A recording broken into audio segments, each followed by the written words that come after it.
Sorry about that. A little delayed there coming in out of that one. What's going on, everybody? Welcome back to episode 4 of the Random Things podcast. A little delayed. We had some holidays pop up in between, and yeah, a little slow getting back into it. But I was excited to do this 4th episode. Small crew today, just Jonold and myself. But you know what? I've had many podcasts with Jonold, so it should be fine. John, how you feeling tonight? Good. I'm really good, and I'm going to be honest with you. I'm looking forward to this. I've been looking forward to it since before Thanksgiving. You know. Yeah, I apologize for not getting one out sooner, but I'm sure they'll. I don't foresee a delay in one during the Christmas break because we have that week off at work, so we'll be able to. I'm definitely going to do one during that time. So, yeah, but. As you can see, Jonold has his name listed as John the Grinch Ackerman because John hates Christmas and everything that it comes with it. I hate the attitude around Christmas specifically. Yeah, that's true. You have some deep-seated issues against Christmas.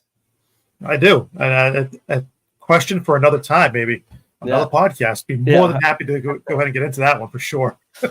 Your whole thing is that you think people should be nice all year round, and not just when it's conveniently Christmas. That's right. Yeah, 100%. Right? They choose one specific time to be, now it's the time to be nice. Piss off. That's bullshit. That's inherently mean, that your attitude towards it, though. You get that. I'm consistent, though. That's true. All right. We'll jump into some stuff here. So I got an off the top here that I was going to say for other people, but fuck it. It's funny. We'll do it now. Here's an off the top for you, Jonold. I'm curious what you think about this. Relationship question. If you lost your spouse in Thanos' snap, but 5 years later the Avengers brought them back, but you're already remarried with 3 kids and spent the life insurance on a failed food truck, do you get back with your old spouse or stay with your new Thanos snap family? Oh, Jesus Christ. 5 years. I'm going to be honest. I mean, I've told you stories about the wife and that. I think she stabs me for getting remarried. But even after being snapped gone for 5 years? I don't think it makes a difference. I think that makes very, very little difference to her. So I'm going to sit there and say that I'm going to get back with the old wife. And Thanos snap family. Yeah, I think the Thanos family. You and the kids? Yeah, it is what it is. I mean, we can have visitation. I mean, I'm just going to go back with the old wife.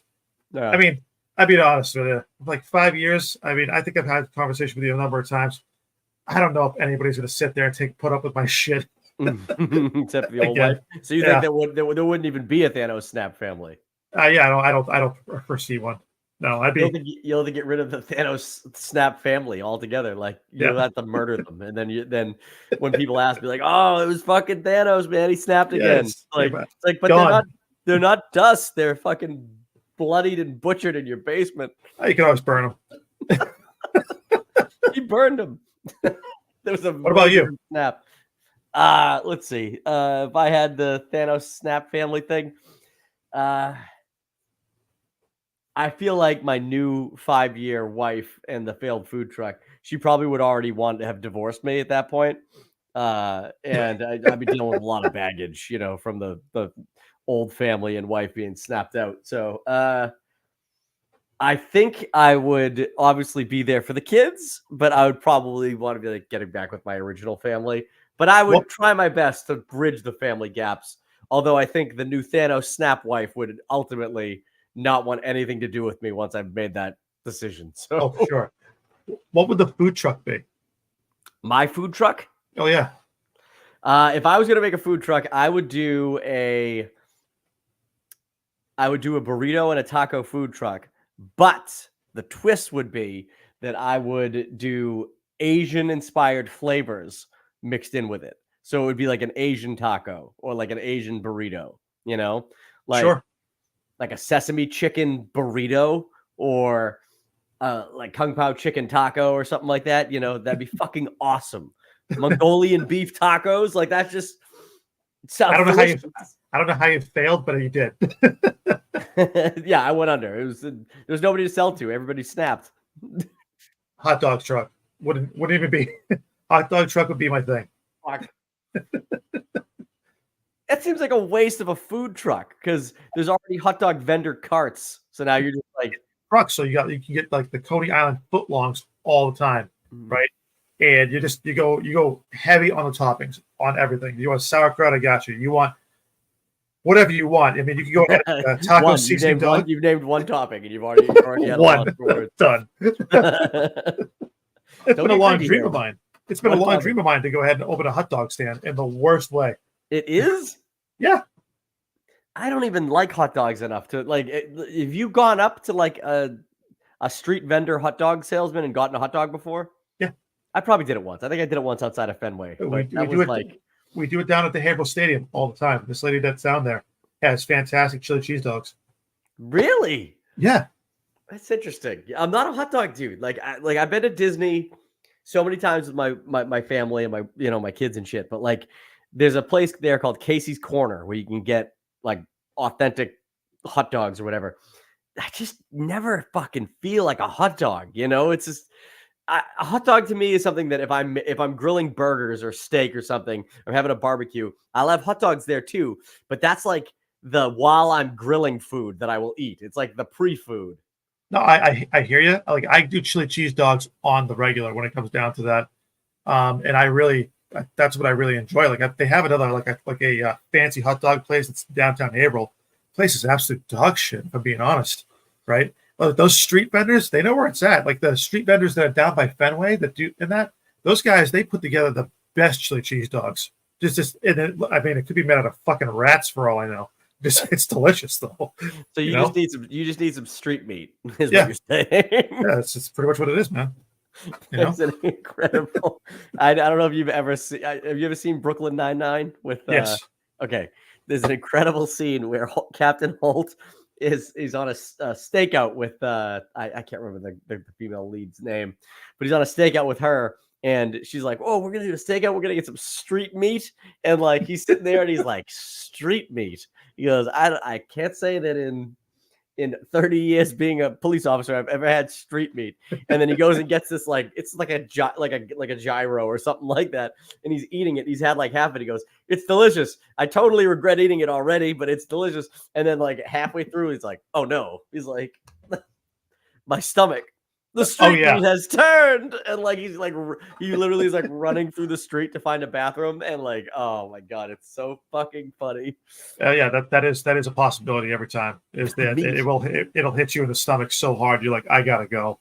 It's like my stomach. He's like years of avoiding this kind of food. My body wasn't prepared for the street meat. I think he shits his pants if I'm remembering how the episode goes, which is even better. But I mean, honestly, that's always a possibility depending on where you're eating in that. Sometimes you got to pull over at the nearest McDonald's or something like that. Just you got to hit it. Jesus Christ! I had a conversation with my son tonight where I literally had to tell him because he's had two. He's 4 years old, going on 5 in like March, and he's had 2 poop accidents in the last like week. And I'm just like, what the fuck, dude? You haven't had a poop accident, not like a long time. And he's obviously there's no reason to poop your pants anymore or pee your pants or anything. So what you need to do is before you leave the house, think I should try to go to the bathroom. Or before you go to school, I should try to go to the bathroom. Before you go to sleep, I should try to go to the bathroom. Like these are the instances. Just remember it. Get it all out. Then go and have fun. Tell him it's the rules of the road. Yeah. He just didn't care. He didn't care today. He was like, "Nah, I'm good. I just shit my pants." So terrible. The commitment on that is admirable, though. It's like, fucking, I'm just gonna shit my pants. And the other day it was because he had the fucking tablet. Like this kid is like, we've failed. We're I don't know what they say this amount of screen time a kid's supposed to have is, but my kids only have triple that, like every day. So we're terrible. And he's using my fucking iPad all the time now. And he literally had the iPad and he was like so busy playing with it that he's like, I shit my pants. I was like, what? What? It's a mobile device. Take it with you. Like go into the bath. You're not tethered to the fucking wall. It's not like playing Super Nintendo when I was a kid and I was like, shit, I don't need kidding. save it and restart it. You know what I mean? How the fuck does that happen? I don't know. That's so good.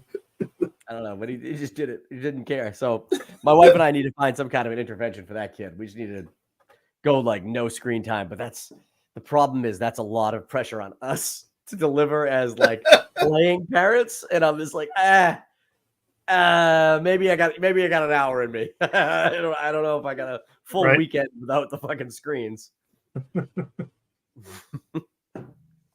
All right. Let's get into some topics here. Where are we going here? I got a bunch of topics, but we're going to save some for when we have a larger group with us. But this is a good one. We're going to talk about the box office. With the year coming to the end, I want to talk about what the highest grossing films of 2023 are. I made this list last week. Godzilla -1 came out, and it's like kicking ass, and I'm sure it's not going to be topping any of these numbers, but if it does, that'd be pretty cool. But here's the list for the films this year. Right. Number 1, we got Barbie with $1.4 billion. Still haven't seen it.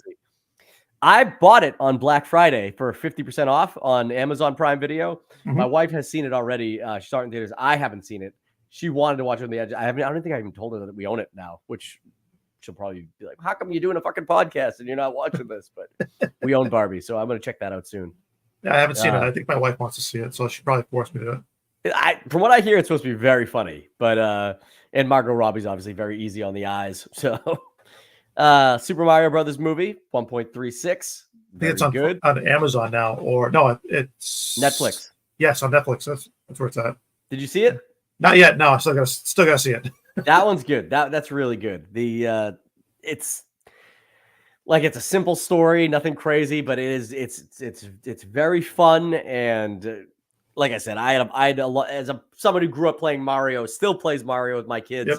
I fucking loved it, and I thought the Chris Pratt voice was going to get annoying, but it's one of those things where, in retrospect, as I was watching it, I was like, you know what? If he was actually doing the Mario fucking voice, that would be annoying for the whole movie. So the option just to have Chris Pratt talk like a guy from New York, that was probably a smart move. Oh, yeah, it's probably the best idea that they probably had there. So yeah. And then you got Oppenheimer, which I'm going to slide over so I'm out of the frame here a little bit for this thing. I never saw Oppenheimer, but I'm actually surprised. I shouldn't be, but I'm surprised that it made as much money as it did. See, it came out at the same time as Barbie, right? I'm surprised that it did as well as it did as well. Seriously. But like, it's a great telling of the atomic bomb and how it was developed and how they went about it. So, I mean, I know that there are several people at work that have like high regard of it. My father-in-law went to see it. He said it was fantastic.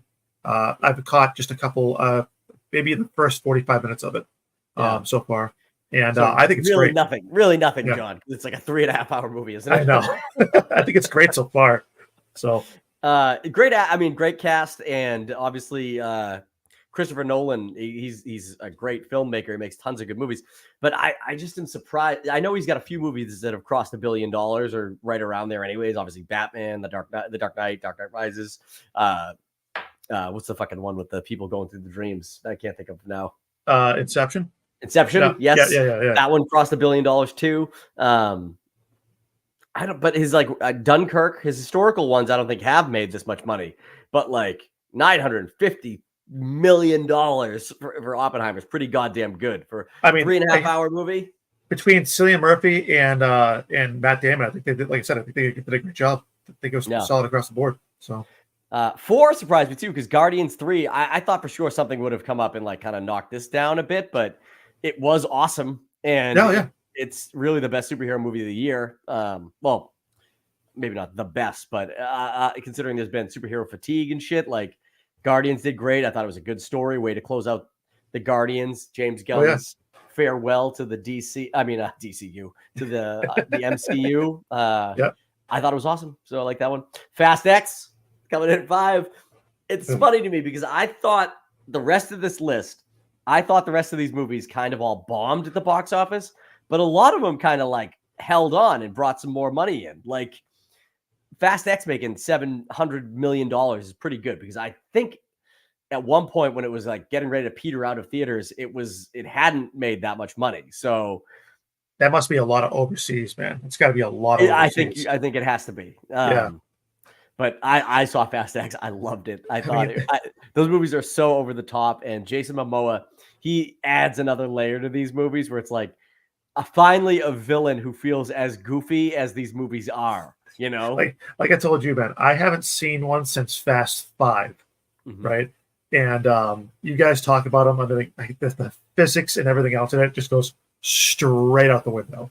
Like it That's doesn't even exist. why they're so good, man. They're not good movies. I don't think they're good movies at all. I think they are absolute dog shit. But when it comes down to like, I want to see something goofy as fuck, but has as much care given to it as something that's like, like a fucking Marvel movie where they put all the money in for like they put all the money into this fucking franchise with these dog shit actors and these terrible plot lines, and I just can't wait to see what happens next. That's You just know what what it is? It's a modern age Commando. It is. Yeah. It's very much an 80s. It's got that 80s cheese feel, but I think the 80s gets away with it better Oh, yeah. because that's how every movie was then. This movie, like these people are just like Vin Diesel. Not only would he be dead 3 times over, he makes cars do things they don't do. like he can do a barrel roll in a car going down the street without like flipping the car off of something. He's just like, oh no, my car's got like an extra wheel that makes it flip this way. Dude, don't even get me started on the magnets. The magnets are probably the best thing I've ever seen. Yeah. Fast X was rounds up the top 5. Spider-Man Across the Spider-Verse. I can't remember if the original Into the Spider-Verse made $1 billion. I should look that up really quick. But this is the one with Spider-Man 2099, right? Yes. Miguel O'Hare. Yeah, he's fucking awesome. I mean, he's kind of like the bad guy of the movie, really, too, which is like, he's not really I shouldn't say he's a bad guy. He's not really the bad guy of the film, but he is the foil for, your main character there. Yeah. So, what was I just looking up? I was looking up Into the Spider-Verse. The Spider-Verse box office. I'm going to be honest. I am surprised that Mission Impossible Dead Reckoning Part 1 is that low. You know what? Into the Spider-Verse only made $384 million. Really? So this one actually doubled it, basically. Wow. Almost doubled it. And so that's actually, they're probably happy with that at Sony. And I don't know. I would be, yeah. I don't know if a fully animated movie it costs less to make than a live action one. I'm sure it does, because there's no practical stunts, there's no locations, it's all digital. So, but as we're like obviously in a real movie, adding the digital layer and effects onto a really shot movie is probably where all the fucking money comes in. But there's no one scene, there's no real actors besides voice actors, obviously, but there's nothing really that's going ahead and tethering you down or anything else like that. It's going to prevent you from filming overall. So it's how fast can you pump out the animation. Right. But yeah, Across the Spider-Verse was very good. There were so many movies now that just deal with these multiverses and deal with whatever. I feel like Across the Spider-Verse and Into the Spider-Verse handles it better than most of them. I could agree with that. It's believable and it's fun, and even though some things people are like, I don't really know what's going on, just the way that they handle it, the story that they've told feels small while all having this like larger scale shit happening, So and realistically, that's exactly the way it should be, because you should be focusing on the individual and how small this is affecting that individual. Right. Well, it could have these massive ramifications for sure. Right. It's just it focuses on the small part because that's what matters to that person.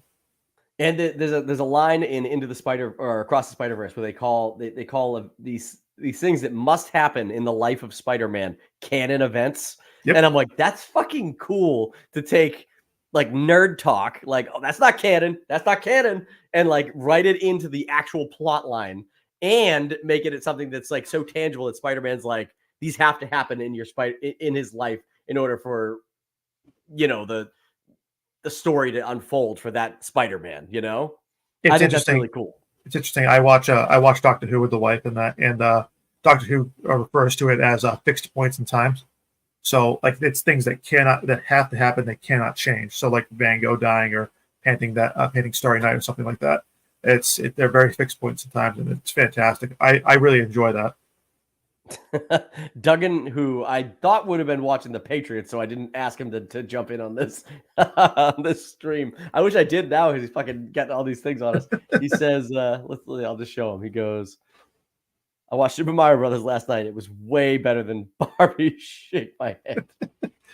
And then he says, the new documentary on Netflix is World War II Frontlines. You get a better info from that than Nolan's Snorefest.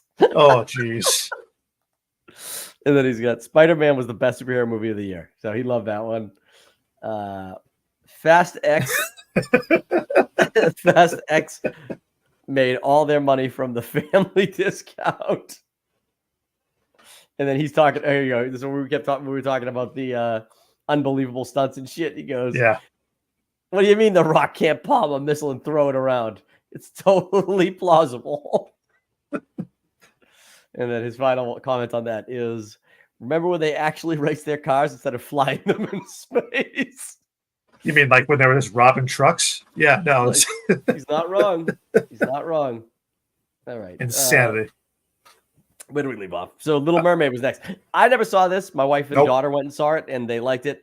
Obviously, this is one of those movies that got hit with a lot of controversy from different sides. A lot of anti-woke people were a little angry about this. I didn't like the movie getting made, but like I wasn't a huge fan of the original story. I mean, I liked some of the songs in it, but like it was not for me, so I don't really care.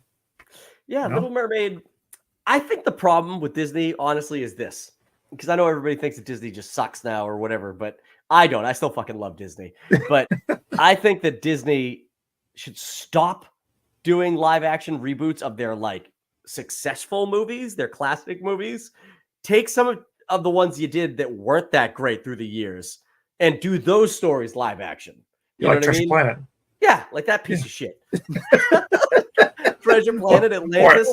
Yeah. I know. I don't give a fuck, dude. You know my stance on this. There is a group of the cutoff for like classic Disney is like you and me's generation, and then the next generation minus is like, and I say that even knowing that, like, honestly, I think the people we have these conversations with are technically in our generation, but there is a gap where like we had classic Disney movies growing up, like the best the 90s could offer. And then we got too old to watch Disney movies, and they released just shit. Yeah, one dog shit after another. Right. I want to like. I don't remember when Hercules came out. I like Hercules. Hercules was on the rebound. But I remember. I remember when Hunchback of Notre Dame came out, and I thought to myself that was like I was probably 4th or 5th grade for me, and I was like, I think I'm too old for Disney movies now. Which is crazy. Like 4th grade, I probably shouldn't have been. But I feel like around that time, I was kind of like done with them. But there were still some good ones there because like Pocahontas was pretty good. Obviously not the best. It totally misrepresents the horrible events that unfolded no Native shit. American people. But as far as a Disney movie, you know, like whitewashing a whole bunch of shit and making it not seem so bad. That was talking about trying to polish a turd. Yeah, no shit.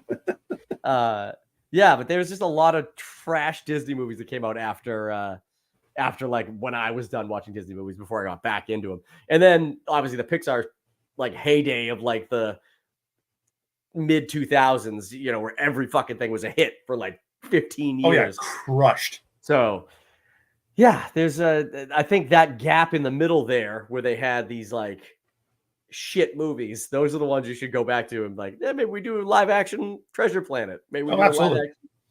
Live action. You know, Jack would be all over that shit like white on rice. Oh yeah. He'd be the first one in line, dude. He'd be like, I'm going to the fucking early premiere in Hollywood. But yeah, those are the ones that I would definitely not remake.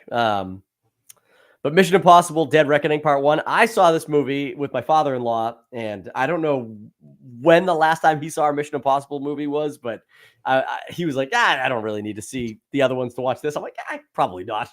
Like, we'll just roll with it. But I love the Mission Impossible movies. I think they're fantastic. They do what the Fast and the Furious movies do, where like they crazy, like unrealistic things happening, but they do it much better. You know, they do like real action, and like Tom Cruise, that son of a bitch is just like trying to kill himself to bring people back to the theaters, you know? Oh, for sure. And the stunt he does in this one isn't the most impressive stunt that he did, the big fucking jump from the cliff. But still, that son of a bitch drove off a fucking cliff with a motorcycle and then fucking launched a parachute. So Oh yeah, that's goddamn impressive. he's a fucking nutcase, man. He really is. Yeah, he is. And this one's got, it's a pretty good story, and it's part 1 of 2. A lot of good stunts, a lot of cool shit, a lot of, you know, spy stuff that they're doing, but it's a good movie. And the only thing about this movie, and it's so funny that I'm comparing it to Fast X, because Fast X has a scene filmed in Rome, like in all the same locations that Mission Impossible Dead Reckoning has shots in Rome in the same spots.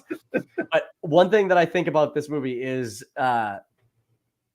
I feel like the bad guy in Mission Impossible Dead Reckoning could have used a little more Jason Momoa. Like, I'm going to sit there and say that Duggan is out of his goddamn mind. I didn't see what he said. Let me see. He says that Tom Cruise has multiple licenses to do his own stunts, and he's the best actor of our generation.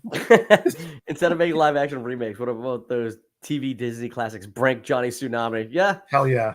Bring those back. Make shows about them, you know, like expand that shit. And then do his own stunts. Best actor of our generation. I'll tell you what, he certainly is he's up there. I'm not saying he's not. I don't know if he's done some really good movies throughout the years, but lately he's kind of obviously been focusing more on like doing like that big, let's make Hollywood like pop again, bring people back. No, not Scientology. But he's definitely a guy who gets people to go to the theaters. I mean, fucking for all the shit that I gave Jack about how much he loves what's it called? God damn it. Why can't I remember it? Fucking Air Force movie. Top Gun. Oh, how much he loved Top Gun. And he was like, dude, are you excited about the new Top Gun? I was like, not at all. Like Top Gun. Star Wars Light. Top Gun's like not the 80s movies that I cared about at all. Like I saw it. Sure, I've seen it. Who hasn't seen it? But I wasn't excited for it at all. But I saw Mission Impossible. I saw Top Gun Maverick, and I was like, that's a good fucking movie. And it made all the fucking money in the world. And I want to say Tom Cruise had something in his contract where he got like first dollar sales or some shit. Like, so that movie crossed $1 billion and Tom Cruise got like $150 million check. It's insanity. Bro, you can stop doing the stunts now. I think you're good. You got all the money. You can pay to have that stunt double now. You can have them look just like you. You can clone yourself. No shit, right? Stunts. But yeah, I love the Mission Impossible movies. So I loved Dead Reckoning. I thought it was great. This movie, number 9, Elemental. This is an interesting one. It's interesting. So the last couple here on this list didn't cross $500 million. But Elemental came out and ate shit at the box office when it first came out. I want to say it had like a $30 million opening, and people were like, oh my God, another fucking Pixar failure. Like, what? They got to get their shit together. This fucking movie had legs because it kept going, and everybody kept being like, you know, that fucking Elemental movie's pretty goddamn good. And people kept coming back and watching it, and it ended up making almost $500 million, which is fucking awesome because this movie is awesome. I haven't seen it.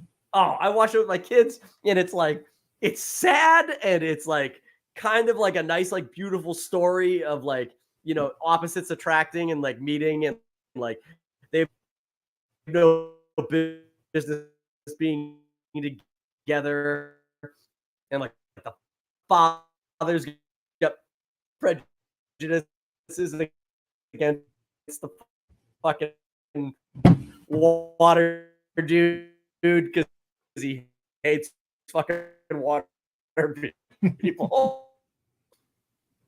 Oh, I just fucking blacked out. A little bit. There? I'm still here. You hear me? Shit. I hear you. I wonder where. Oh, there we go. I wonder if they got everything I just said recorded because that's. It started stuttering a little bit. Oh, good. It's terrible. Yeah. I need to get a landline down here in the basement to run to this fucking right to this laptop. That T1. Yeah. But yeah, no, Elemental's really good, and it's on Disney Plus for free. If you get a chance, watch it. I thought it was fucking awesome. I'll have to check it out. Oh no, let's see this. John, what was Duggan saying about this? They kept coming back for that that steamy seamy fire and water. It's right. No, it is because it doesn't make sense. So obviously it doesn't make sense because if the water dude held hands with the fucking fire chick, he would put her fucking arm out. Like that's how it would work. But because they were like supposed to be together, they like bonded their elements or some shit. It's really fucking sweet. It really is. Yeah, it's cool that it's sweet, but I mean, that makes fucking sense. No, it doesn't. It doesn't make any sense. That's all right. And the wood people, the earth people are great because like they're walking around and like a fire hits them and they're like whoosh, they're just fucking gone and they're just like twig people now. Like what the fuck? It's all right. I wanted a haircut anyway. Like it's good shit. It really is. And then the last one rounding out the list of the box office for 2023 is Ant-Man and the Wasp: Quantumania. This movie disappointed me in a lot of ways. It's not the worst movie Marvel put out in years, but it's clearly because that's the Miss Marvel, the Marvels rather. That movie's really tanking, but yeah, I don't know. You get fucking Kang, and he's your big bad guy, and you had all this build up to him, and then you literally have Ant-Man beat him. And I'm just like, it's disappointing, right? And like you introduce other great characters in that too, like MODOK, right? That can be used for a lot of different things. And fucking MODOK is just so terribly done, right? It's real fucking disappointing. Like do better. When MODOK showed up, I laughed out loud every time I saw him. And I don't know if that was smart. I don't know if it was smart to do it the way that they did it, you know? Like, I understand, like, the physics. Like he fucking shrank down in Ant-Man 1 and got sucked into the subparticle realm, and that's just how he is. He's a fucking floating, disgusting head with a shrunken body, right? MODOK. That's MODOK, sure. But I feel like for the movie, they would have been better had he been... his head not actually been as big. You know what I mean? Like, it's fine if he's in, like, the big floating fucking suit. Oh, yeah. But I understand that's not the character. I don't think there was really any way you could do MODOK without going hard into making a big fucking floating head. I would have been fine with them going ahead and even changing the character up, right? To go ahead and just make MODOK something a little bit different, right? But just seeing that and being like, Jesus Christ, you guys just murdered this character. Just murdered him. I mean, every time that he fucking was on screen, I was just like, oh, I can't even look at him. He's so hideous looking. And like, kudos to the actor because I mean, that must have been like, I'm sure that the way that they filmed that was just like a fucking camera, like in his face, like this, like as close to it as he could get. And he was like, "Hi, Scott, remember me?" And they're like, "Darren, you look good." And I love Paul Rudd. I love Paul Rudd as Ant-Man. I wish I liked this movie better than I did. You know, it was fun. It was fine. But like, I don't know. This whole fucking phase of Marvel sucks. So it's just fucking terrible. Or that might even, I don't even remember if that was last phase or not, but it's just the Marvels, they've gone ahead, they've stopped promoting it. So they've cut their losses. It's done worse than the Hulk.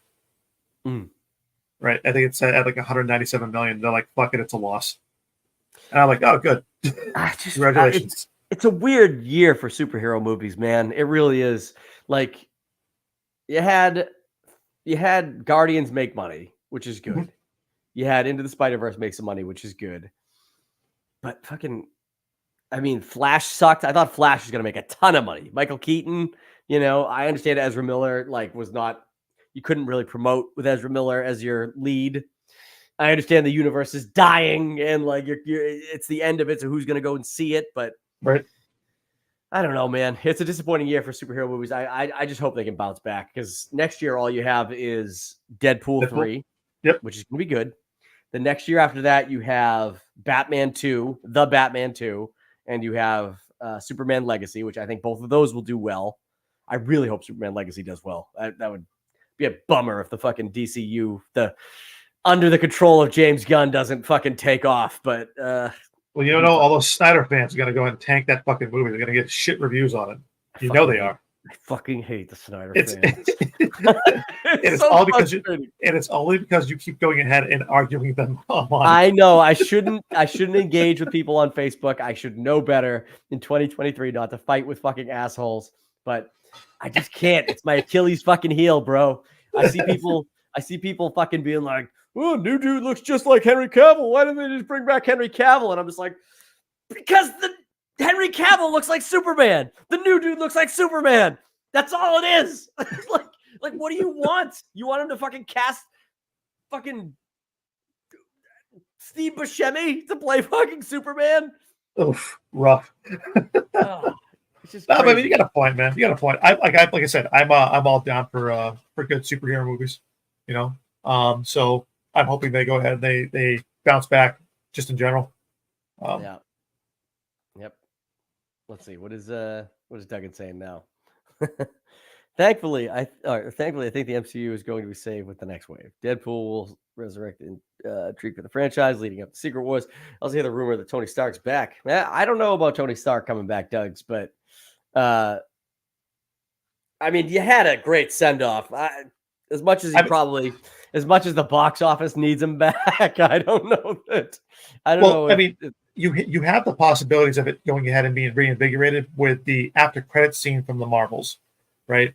With the universe, yeah, the next universe over, yeah. You know, with Beast and that. So I mean, you have the possibility of bringing these things into the light and making them fantastic. So, you know, here's hoping. You know, that's what you can do is just hope. You know, and we'll see what happens with Deadpool 3 because that should be good. All right. Well, staying with the superhero genre, I wanted to talk about this because I have been consuming a lot of superhero shit lately on at least as shows go, right? Mm-hmm.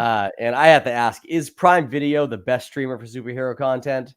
Because I feel like between The Boys and Gen V and Invincible, it absolutely is. I think it's hands down the best streaming platform for superhero shit out there right now, right? If you want like that R-rated, like or even mature rated content for your superheroes, like Blade should be on there, right? Obviously, Blade will be on. I know where it's going to be, but still, but the Blade should be on there, right? Heavy duty, like Marvel Knights, where you have like the most brutal goddamn like characters that you have, should be going ahead and being on a platform just like this. Right? That's how you're going to get people to sit down, watch it, consume it, and talk about it the next day. I mean, that's where it's at. Yeah. But as far as what's actually on Prime now, like obviously, I know you watched Gen V. Was that was a surprise hit, huh? Oh yeah, so good, so good. I mean, the adaptation for the different power sets they put together and everything else, I was like, that's fantastic. It really is. Yeah. You know. And it creates a great us versus them mentality in that show too. Yeah, you know? I loved the. It's so funny that like. You basically take the concept for The Boys and you're like, let's stream it through the eye. We know that it's all this corporate run, like PR bullshit. That's all it is with superheroes. They're all a bunch of fucking cunts.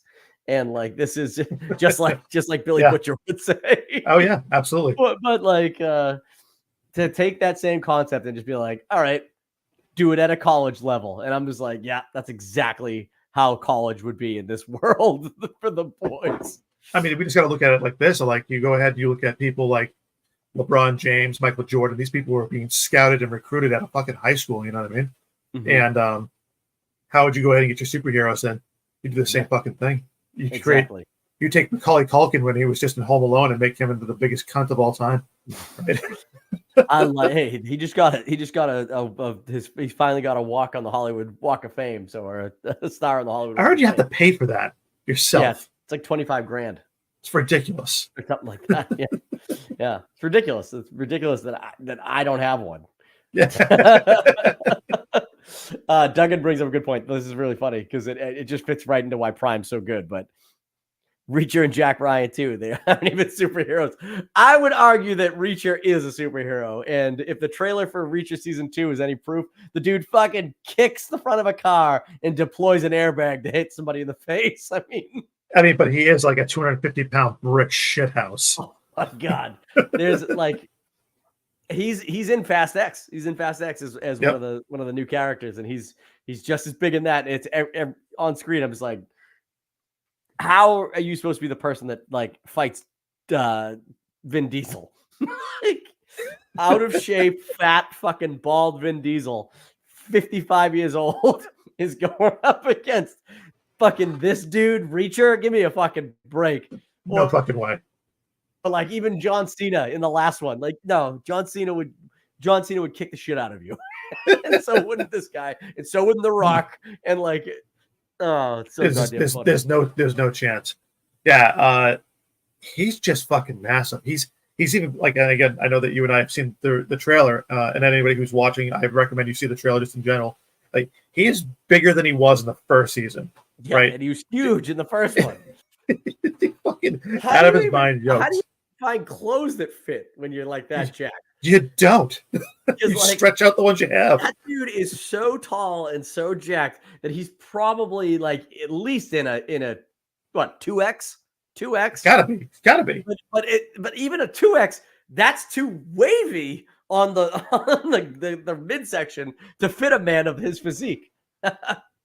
I mean, he's got to be going somewhere to go ahead and get that shit made, right?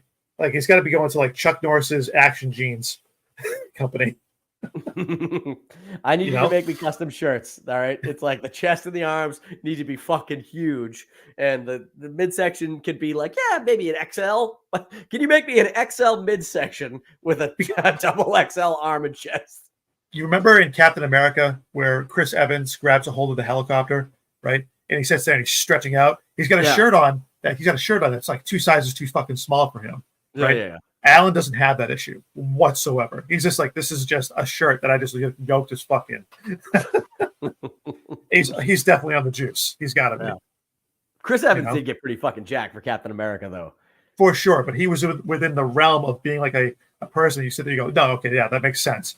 Alan, I'm sorry, man. I'm like, you're on the juice. You're on the finest juice that money can buy. He's juicing. You liking the juice? You like the juice? The juice is good. The juice is good. Duggan brings up Peacemaker. Duggan, we should send you the link, bro. You got to keep commenting all night. I'll have you hop on. Yeah, you should have hopped on, guy. Peacemaker on HBO is the best superhero show, but it's on HBO. Yes, I agree. I fucking love Peacemaker. Can't wait for season 2. Yeah, I can't wait either. But shifting over, obviously, the boys just dropped the season 4 trailer that looks like it's going exactly where you think it's gonna go. That guy, Anthony Starr, I think that's his name, the guy that plays Homelander. I mean, can that dude just stare? That dude should have a full career from this point on, whenever the boys wraps up, for the rest of his life. You need to do a remake of a fucking, I don't know, the Psycho, or like you want a serial killer in a movie, or you want just any villain. Like, he is so good at being just like over the top crazy, and I hate to typecast him because it's great if an actor can expand shit, but he's too good to not be a villain in everything for the rest of his life. Have you seen the show Banshee? Is that the one that's set? Is it Ireland? Is that shit set in Ireland? No, it's like in the South, but he plays like a sheriff cop in it, and he's got that dead stare in that show too, and that stare that he does is top notch, right? Just it's incredible. It really is.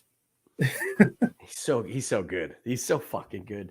And then Karl Urban, obviously, so good as Billy Butcher too, but like. Shit, when they cast him as Homelander, I was like, I don't even know who this fucking dude is. I've never seen this dude in my life. And then like this, all it takes is that right in that first season, you're like, oh, okay. And then as he just slowly is just going more and more off the rails, you're like, oh my God, he is fucking tapped. I believe for sure the actors on screen who must act opposite him when he's going fucking crazy, they must be like, dude, I'm actually scared. Like, you're scaring me. You're that good. Hey, he is incredible. He really is. Right? He puts on that persona so goddamn well. I'm genuinely impressed by him. Yeah, no, he's fucking crazy, man. And Yeah, so I can't wait for season 4 of The Boys, but honestly, I am super impressed with Invincible right now, man. I love the first season of Invincible. Couldn't wait for this next one to come out. I'm a little pissed that they cut it in half and only did the 4, and I gotta wait for the second episodes of the season, or the second half of the episodes of the season. And I just love Invincible. It's one of my favorite comics that I ever read. I fell into that a long time ago because I was reading The Walking Dead, which is on Mhm. I think Skybound or whatever. I think it was on the same not Skybound. It was what's the comic company? Image Comic. I think so. Yeah, Image Comics.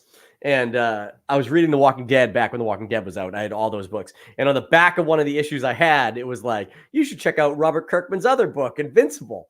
And it's like, if you like superheroes, this is like superheroes like take spun on its head. And so I bought the first 3 or 4 volumes of Invincible. And while the first couple volumes are like, yeah, it takes classic tales from like, mostly DC. It kind of Yep. leads into that more so. But it takes these classic superhero things and spins it around and just tells like a fucked up version of it, which I thought was pretty cool. It eventually leads to being its own story that is fucking awesome. Like it keeps It's going. The it space touches stuff is awesome. it touches on stuff that you would never touch on in a regular superhero comic for the most part. That is fantastic. Like the stuff that should be coming up in the upcoming scenes for the rest of this season, right? It's gonna be great. I think Yeah. I think that when you finally get to the Viltrumites really invading Earth and everything else with Conquest and everything else, I think you're going to go ahead and you're going to see some absolute savagery. So I don't think you'll see Conquest until if they're going to just keep splitting these things in half, I don't think you Yep. see Conquest till the end of season 3. I think the second half of season 3 is going to end with is going to have the fight with Conquest because that's a good place to end a season. Yep. With him like totally fucking him, like Mark just going absolutely nuts and like, he doesn't really kill him, but Yeah. kills him at that time. He kills him later, but it's just, but that's such a good fight and it's so brutal and he's such a scumbag. The way he looks, he's so mean. That is the thing I actually really enjoy about Invincible is how like The Boys is brutal when you see some of the things that happen in it, right? Like it has some brutality, some fucked up shit that happens in it. Whereas in Invincible, you're like, holy fuck, that's brutal. Like when you watch people get their teeth broken and they're like holding on to their jaws, right? They're like, right, dude. When Nolan and Mark are fighting the Viltrumites on that planet, and he gets her by the ponytail and brings her in, and then just elbows her, and her whole jaw falls down. I was like, oh, it's so brutal. It's fantastic. It's so brutal. It's lovely. I love it. I love Invincible so much. I'm so happy that it's successful and that it's on there, and they're doing it so well. And the people they bring in to play the actors is fantastic as well. I mean, I can't think of any better actor to play Omni-Man than J.K. Rowling. Omni-Man's so good. Stephen Yeun as Invincible and Mark are fantastic. Goggins as Cecil. Oh, Cecil's so good. And I love Jason Mantzoukas as Rexplode. I know it's a minor character, but like he's so good. And they had Zachary Quinto as Robot Man for a while, not Robot Man, Robot for a while, but now I don't think that's Zachary Quinto doing the voice of. I think it is. As young Robot now in the Rexplode body. I'd have to look it up, but I think it is. Okay. It didn't sound like him. Didn't sound like him to me, but it might be. But who knows? It's great. It's great. The voice casting's great. Everybody's great. Seth Rogen as Alan the Alien. It's so good. And, man, it's just I can't believe I love Invincible so much. It's probably my favorite comic book from at least not my favorite of all time, but like my favorite comic book that I just stumbled upon for sure. Like it was so good. And when I found out they were making the show, I couldn't wait. But I think the second half of this season, I think you're going to find obviously Angstrom Levy's going to come back. I don't know if he's going to come back with all the marks. Like they've already kind of put that in place. I can't tell if all the marks is going to be something that happened, like the invasion of the other Invincibles. Yep. I don't know if that's something that happens at the first half of season 3 or if they're going to end season 2 with that. Probably the end of season 2. Yeah, I think that's going to be the end of season 2. You know? Yeah. Fucking Angstrom Levy, though. He's a great character. And that's Sterling K. Brown doing the voice of him. And he's fucking great as Angstrom Levy, too. Like, everybody's great. All these people they bring in are great. I fucking love Invincible. Yeah, I think it's fantastic. I can't wait to see more. You know? Yeah. And what a good story. Because I that's one of those stories, too, where you like, it'd be so easy to just make Nolan like a real villain and be like, no, he is a villain that's gonna, but he's got a great arc that just comes back like full circle, and it's just one of those things that it's so well written, and you generally care for all the characters. So yeah, it's got great character development across the board. So, I mean, you can't say enough good things about it. I know that I talked to Jack about this too, but like having him go from being like a guy who dismantles the Invincibles Justice League for the most part, Guardians of the Globe there, right? And then going to beating the absolute piss out of Mark, right? Then going to being like, hey, I have another family with these bug people now. Because I was lost. That was my favorite intro, I think, to the new season. Is like, what the and then it bleeps out like Invincible. And then it comes back, fuck! Like, what the fuck? You ditched mom and you started hooking up with these bug people? Fuck you! He's so mad. I love that. I love how mad he is. But he so also genuine. Hugs him. He also hugs him too. He's like, "Oh, I fucking missed you. Oh, I fucking hate you. Why am I hugging you?" Like, it's such a genuine reaction, though. It's like, I missed you, but go fuck yourself. Yeah. You know? So the dilemma of the release date is they're talking about Invincible season 2. Is that episode 5 is set to return in early 2024. That blows. Give me a real date. Yeah, no shit, right? Fuck. God damn it. I did all of Invincible season 1 drop at once? I think it must have. I think it did, yeah. Because I remember binging the hell out of that when it came out. So fucking good. So yeah. All right. Yeah. So yeah, I think Prime Video is killing it. I think they all you need to do, Prime Video, is pick up the Dresden Files and start making that shit into a show, and you will be the greatest streaming service of all time. Jesus, please do that. Just please. Do it. I will donate to the GoFundMe to pay for that show to get made. So would I. So would I. It'd be fantastic. You know what? We'll do a deep dive on one of these, and I guarantee no one will watch it, but we'll do a deep dive on one of these where you, me, and Dan just literally like fucking talk about nothing but the Dresden Files the whole time. Absolutely. Because we're Dres heads. So I don't know if that's what they call us. But butcher bitches. No, I don't know. I'd rather not be called that. It's definitely that now. No, all right. That's gonna wrap us up here. Thanks to everybody who tunes in. If you're going to watch this video on YouTube, please click the like button and subscribe to our channel. If you're going to listen to it on Spotify, do whatever you have to do to get more people listening to our shit on Spotify. I should know this stuff. I think it's like add to a playlist and download helps, but whatever. Oh, yeah. Yeah. Give us a like. The more downloads, like the more circulation. Give us a like somewhere out there. Anyway, share us on Instagram as well. Yes. Yeah. We're on Instagram. Well, I mean, I put our stuff up on Instagram. I'm surprised you don't. Oh yeah, I sent it to everybody in my list. Oh, there you go. All right, I guess we're on Instagram. I think it's still on YouTube though. But all right, that's gonna do it for us tonight. Thank you so much for tuning in to episode 4. We'll come at you guys with episode 5 sometime next week. Bye bye. See you later.